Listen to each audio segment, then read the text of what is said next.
Got a pretty big update today. I'm on my way to see John. He's working on the KTM 690 that will be set up for a long distance adventure. We're planning on taking the bike to Alaska. Planning on riding to Prudhoe Bay. Starting pretty soon. He wants to go over some things before he buttons up the Lynx fairing and show me kind of what the wiring that he did. I don't know. From what I know, the Lynx was supposed to be kind of plug and play, but maybe he did a little custom work. So anyway, my plan is to hopefully ride this thing on many long adventures. So if I'm stuck out on the trail or somewhere and I have some issues, it'll be good to kind of see what he did, and he'll give me a breakdown. So I'll try to do a little video of what he's showing me, mainly for documentation, but I'll throw in some bits and pieces just so you can guys kind of see what's going on too. First I had to stop for a little in and out action. Double, protein, animal style, extra veggies across the board. You know what's up.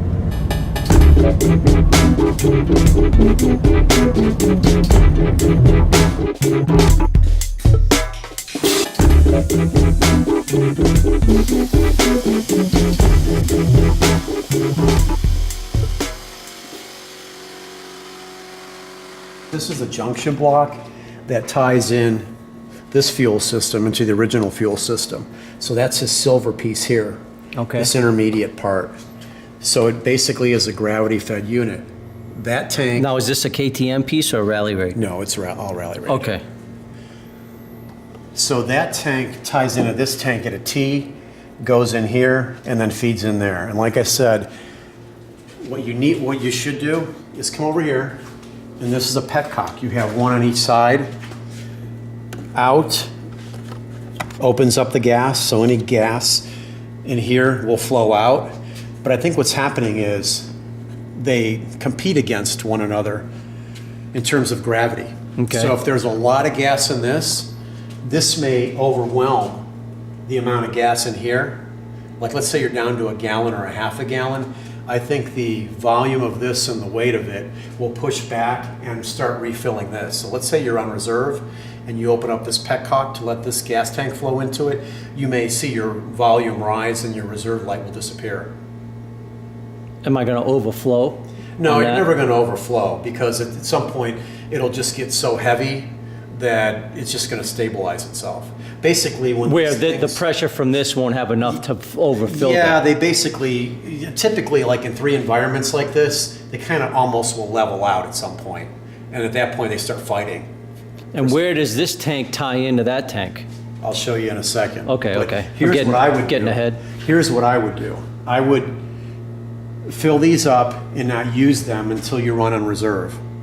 Okay. So when you get to reserve on that tank, then come over here, pop this tank or that tank. Maybe that tank would be better because it's the furthest one away. So open this up here and allow that tank to drain in. And then see if you can get the light to show up again with that tank, and then you'll know you'll have this one left over.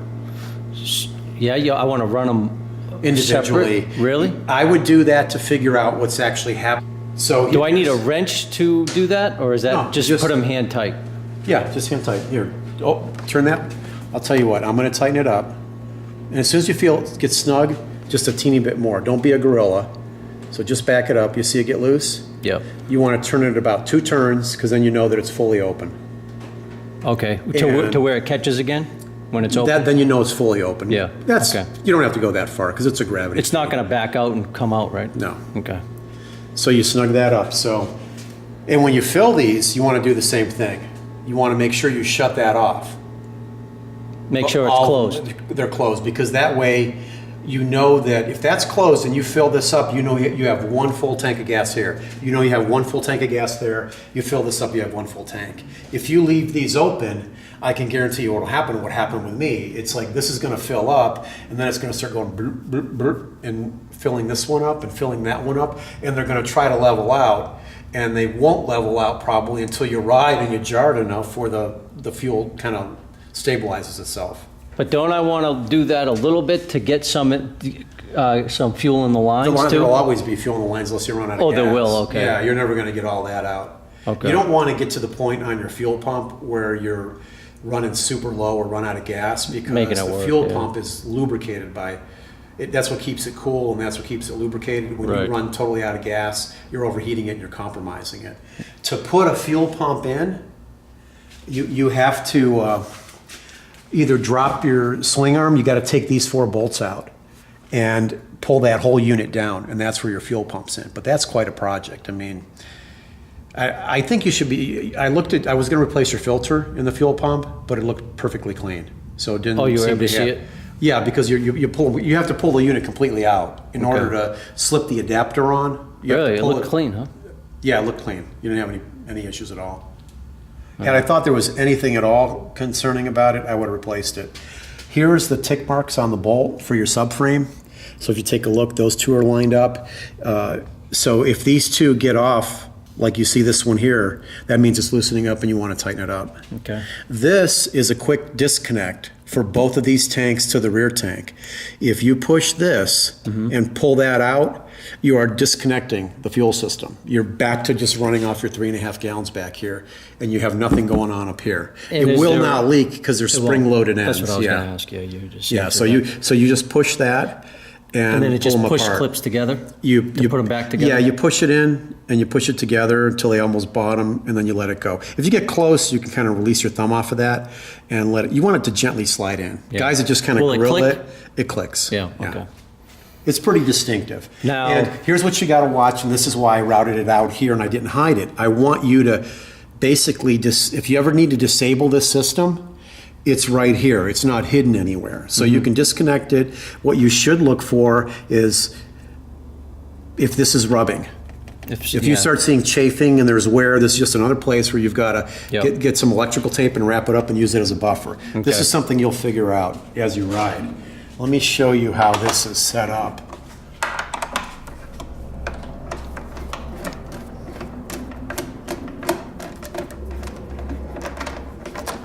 You want to take the washer and the nut off so you don't lose them. Man, it's a pretty stout bolt. Then the rubber grommet just stays in there? Yeah.